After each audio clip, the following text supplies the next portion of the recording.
Welcome to the Man Cave Podcast with Dan Casper.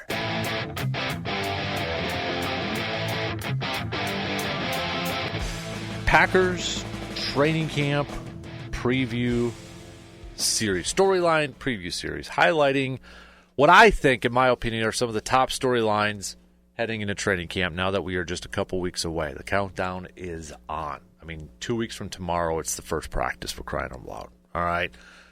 Quarterbacks and rookies report next week. I mean, it's almost here. It's almost here. So yesterday we highlighted the offensive line. Today, as we continue our Packers storyline, training camp storyline, countdown, preview series, whatever we want to call it, I want to talk about the wide receivers. Because this is, I think, a group that is definitely going to be under the spotlight, not only in training camp and preseason, but throughout the majority of this regular season. Throughout this whole regular season. You look at last year in this group, I mean, what's one of the issues that was surrounding this group throughout the whole season? Drops. One of the worst in the league in terms of drop rate. They were a young group last year, but a lot of third down issues with dropping the football, and it just never really clicked. Dontavian Wicks, specifically, was great, and if you are a believer or you follow some of the metrics at getting off the line of scrimmage and creating separation with a defender, but drops. Jayden Reed, drops. We had those issues. We had Romeo Doubs ghost in the Packers and then ended up getting suspended for a game. Christian Watson was having a nice bounce-back year until he tore his ACL. Now, this offseason, Packers, they signed Mecole Hardman. They draft a wide receiver in the first round for the first time since Javon Walker. And then they double up, third round, Savion Williams. So you have this group, when we look at it, Jayden Reed, Matthew Golden, Romeo Doubs, Savion Williams, Dontavian Wicks, Mecole Hardman, Christian Watson recovering from an ACL, Bo Melton's on there. You got Malik Heath. Bo Melton's trying to play a little corner to make himself more versatile to try to make this team. Where do we begin with this wide receiver group? Well, let's begin with the guys that are returning from last year. Last year it was the topic of, do they have a number one wide receiver? Do they need a number one wide receiver? There's that debate. And if they do have a number one wide receiver, is it Jayden Reed? Can it be Jayden Reed? I know there's some people asking that question. Can Jayden Reed, who's maybe not the biggest, maybe not the fastest, but can he be a number one wide receiver? Does he have the tools? Does he have the physical aspects to be a number one wide receiver in this league? You look at Jayden Reed's career, just 2 years into the league, and you look at the numbers that he has put up. 119 receptions, 1,650 yards receiving, 14 total touchdowns, and this is all in 2 years. You kind of break it down. I mean, last year, 857 receiving yards, 6 touchdowns. Okay, very similar numbers between his first 2 years. In fact, though, his rookie year, 2023, he had 94 targets, caught 64 balls, 793 yards, 8 touchdowns. This year, almost 20 fewer targets, 75 targets, 55 catches, 857 yards, 6 touchdowns. So a little increase in terms of average and a little increase in terms of the yards, right? Jayden Reed, to me, is a wide receiver that I don't think you can pigeonhole into one spot on the field. And we've seen Green Bay utilize him in different roles, whether it's lining up in the backfield, playing in the slot and such. I do feel like Jayden Reed can also play a little bit on the outside. He did did that at Michigan State. I know size-wise, when you see, he's 5'11" and a $185, $190, wherever he's at, he's, got the body size of a typical slot receiver. I don't think you can pigeonhole a guy like Jayden Reed as just a typical slot receiver. I think you can use him in multiple different ways, and I think they're going to continue to do that even with a guy like Savion Williams on the roster right now. But I think Jayden Reed, as of right now, is probably their best playmaking wide receiver. That could change.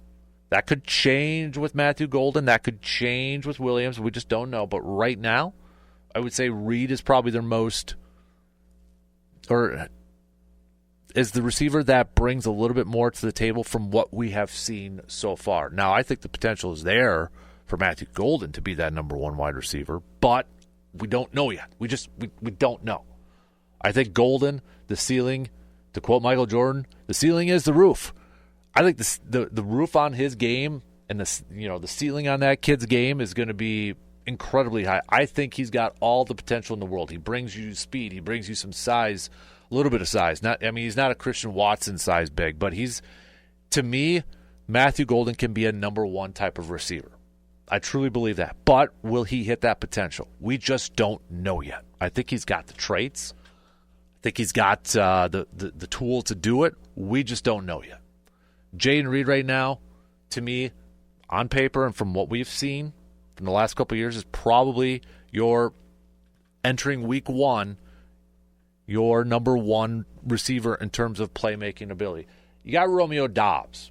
I feel like Romeo Doubs, this is just straight up gut, but I feel like Romeo Doubs is going to be a guy on a mission this year. I'm expecting a big season for Romeo Doubs.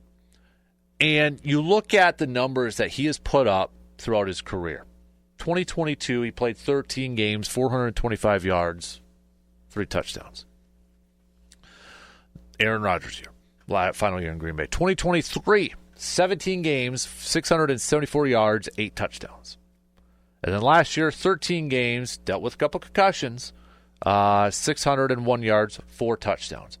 Entering a contract year, how last year played out with the suspension and then, a couple concussions, I don't know why.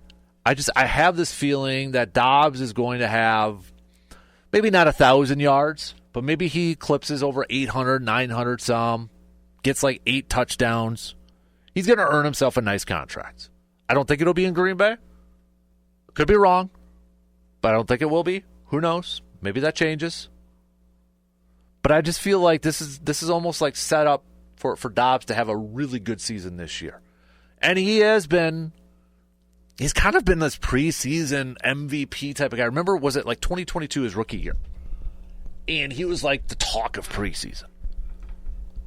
Right? He was like the guy between him and Jordan Love in preseason. And it was kind of the same in 2023. But then it's like regular season, where is it? He's made some good plays, and he has been a nice safety net for a lot of throws, and he's been there for some big throws and such, and extending drives and moving the chains. But I feel like Romeo Doubs has been the guy that has been so piped up in preseason that when it gets to the regular season, doesn't hit those expectations that a lot of us have put on him. I'm expecting more from Doubs this year. And I don't it's just a gut feeling. I feel like we're going to have a season with Doubs where maybe he has between 800 and 900 yards receiving and like 8-9 touchdowns. It's a weird feeling. I've had that for a while now. Then you have Dontavian Wicks, who I think Green Bay is still really excited about him. I know fans are pretty down on him. But you look at him, and he's got your prototypical size as a wide receiver, a little over 6 foot, a little over 200 pounds. But he's the guy that last year you heard a lot of people use the Devontae Adams comparison. And it was specifically with how he gets off the line of scrimmage. His releases off the line of scrimmage is what reminds people so much about Dontavian Wicks. reminds so many people about Devontae Adams with Dontavian Wicks, is that he's got this great release off the line of scrimmage. He can beat coverage. But last year, instead of taking a jump, he had issues catching the football. A lot of issues catching the football.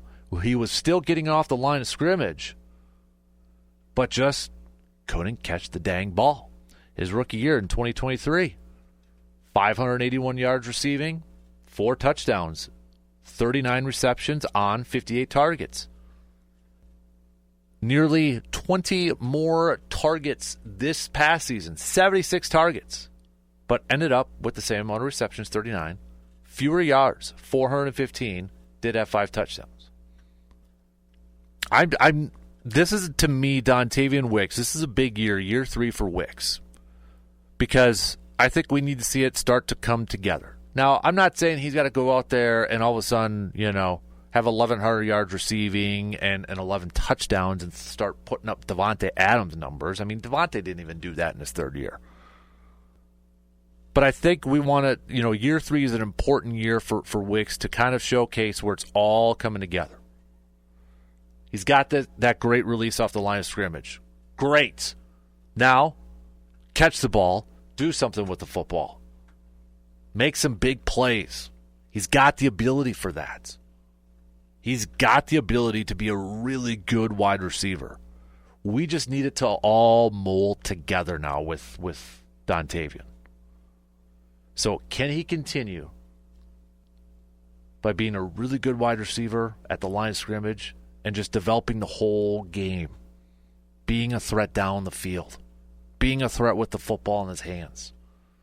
Year 3, he's got to show that this year. And if he can, and if he can put it all together, I do believe he could be a special player. But we got to see it this year. Christian Watson, it's hard to kind of figure out the expectations for this year because we just don't know when he's going to be back. Is it November? I wouldn't be surprised if Christian Watson's back in Green Bay next year on a 1-year deal.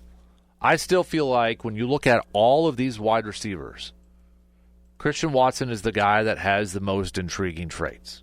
He's big. He's 6'4". He's fast. I know, maybe a little bit slower initially after, coming back from an ACL, but as we've talked to Dr. Crow about before, they tend to get back to their normal speed. The physical traits are all there from Christian Watson. He was making strides last year. I really believe that, and the numbers show that too. But the big question is going to be when he does hit the field again this year, what is he going to be able to provide for the team, and will he be back in Green Bay on after this upcoming season? I don't know.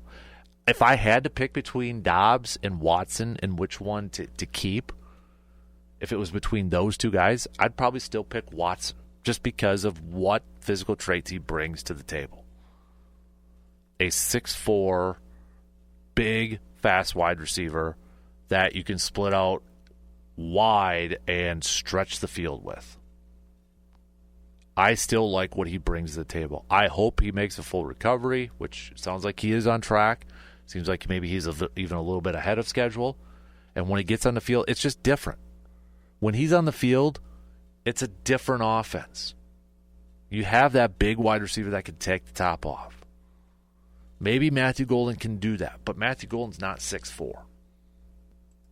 And Christian Watson, I think there's still something there with him. Maybe a disappointing first 3 years with him when you look at it from a numbers perspective, and you look at maybe some of the inconsistencies. His rookie year, slow start, but then caught fire in that second half. 2023, just played 9 games. And then 2024, played 15 games.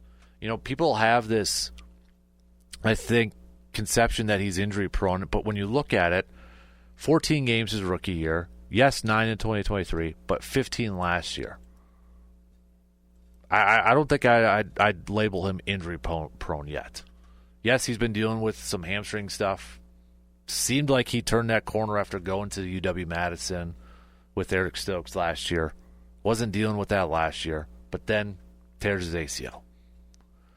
But he was on a bounce back year. 620 receiving yards, just a couple touchdowns. He had 7 his rookie year. But I think there's still more there with Christian Watson. And then you look at a couple newcomers here. McCall Hardman. I think he, he's on the roster bubble. I don't think he's like a lock to make the team. But I do think he will make the team. Part of it is going to be special teams. Part of it is because you're bringing in another veteran. And the other part is that Christian Watson will probably start to list on the PUP list, the physically unable to perform list. But I don't think anybody should really expect McCall Hardman to go out there and all of a sudden get you 500 receiving yards and like 6 touchdowns. I don't know if I have those expectations for him. The last time he eclipsed 500 yards was back in 2021. And he started off his career, he was a rookie in 19. He had 538 receiving yards, then 560, then 693. But then you talk about the amount of games he's played. 2022, just 8. 2023, 11. 2024, 12. So I don't want to have super high expectations for McCall Hardman in the offensive side. Special teams, okay. We'll see how many opportunities he gets with Keyshawn. I know Keyshawn, has kind of changed his tune a little bit about that, but we'll see. That's going to be something to kind of see in training camp and preseason, who's going to get the first reps at returning kicks and such. But I think he'll make the team. But I don't expect a ton of production from him. Like, he's not going to be your number one wide receiver. I think he'll make a few, really good plays like he did in Kansas City, like big splash plays. He's going to be a guy that they're going to utilize in a lot of different packages. Between him and Jayden Reed and Savion Williams, you got 3 receivers that you could be a little creative with. You could put into motion. You can line up in the backfield. You could try to create some mismatches with. You could be creative with those guys. McCall is part of that. Let's start with, I know I mentioned Savion Williams, but let's start with Matthew Golden, the first-round pick that, a lot of people are excited about. First wide receiver taken in the first round since Javon Walker. 6 foot, about a little over $190, depending on which sites you look at to where he's listed in that. Speed. He's got the speed. He's got a good catch radius. I think he's got the tools to potentially be a number 1 wide receiver. I just don't know if we'll see that his rookie year. I don't want to put that on him right away. But I think he's got the ability, the physical tools, and the talent to eventually be a number 1 wide receiver in this offense. And I'm excited to see, and I'm very intrigued to see, how Matt LaFleur utilizes him. Like, what are the packages he's going to use him in? What is he really going to focus on in his first season as a rookie? Like, what Jayden Reed's going to be out there. Doubs is probably going to be out there right away too. You look at the depth chart, it's 3 wide receivers. It's Golden, it's Reed, and Doubs as your top 3 wide receivers. But how is Matthew Golden, going to be utilized his rookie year? I think you got to utilize the speed. Are they going to, primarily use him mid-range? Are they going to try to, stretch the field with him because they don't have Watson? How Matt LaFleur utilizes Matthew Golden this year is one of the things that I'm really intrigued about and seeing. But I think the sky's the limit for him. I think he's got the talent and those tools to eventually be a number 1 wide receiver for this team. And I'm excited to see that. And I'm excited to see Savion Williams, too. Golden's getting a ton of the attention, rightfully so, because I think he can be that number 1. But Savion Williams is such a unique wide receiver that I just really hope Matt LaFleur puts on his mad scientist, hat and really tries to figure out ways to get the ball to Savion Williams, because this is a guy who is 6'4". He's over 225 pounds. He can give you a little wildcat. He can line up in the backfield. He could play a wide receiver role. To me, he's a bigger version of a Deebo Samuel. Deebo Samuel, a guy that Kyle Shanahan liked to line up in the backfield. Deebo didn't always like it because of the wear and tear in his body, but he was a big wide receiver, and he could do that. I think Savion, I know that's high comparison, high praise. I don't always like to do that. And I'm not trying to say he is the next Deebo Samuel, but he's got the size, and I think he's a little bit bigger than Deebo, and he has the ability to do some of that stuff. And I hope we see that. I think we will. I don't think LaFleur is the type of coach to be like, okay, we're just going to have you focus on being a wide receiver, and this is what you're going to do. Utilize his strengths. Utilize his skills. Put him in different positions. He can do that. He's a receiver that can do that. Not all receivers can do that, right? I mean, we probably don't want Romeo Doubs to do some jet sweeps all the time. But Savion Williams is a guy that maybe we can do some jet sweeps with. Jayden Reed's a guy that maybe we can do some of that stuff with. I want to see Savion Williams utilized in a bunch of different ways. And you look at these wide receivers, and I feel like they all kind of bring something different to the table, or they can all do multiple things. And that when I look at this group as a whole, and if I'm a play caller, and I'm building this offense, I'm looking at this and I'm like, man, I could do some fun things. I could do some fun stuff with this group. I got this guy that could do this. I got this guy I could put here and try a little this, do a little misdirection. I mean, I'm expecting some new things, some explosive things in the passing game this year with this group. There might be a little growing pains with Williams and Golden. But when I look at the rest of this group and I see, a Jayden Reed mixed in with a Savion Williams and a McCole Hardman, guys that you can line up in different spots to try to create mismatches. I mean, good luck for a linebacker. You line up one of those guys in the backfield, then you motion them out, and then a linebacker goes on him. Good luck to that linebacker. You got Romeo Doubs, who I think is probably their top possession-type wide receiver. Then you got Golden with his speed. You've got options. And, I'm not even throwing the tight ends in this conversation because they're going to be coming up in one of our latest next previews. I think the wide receiver group, there's a ton of potential. And there's a ton of skill and a ton of talent with this group.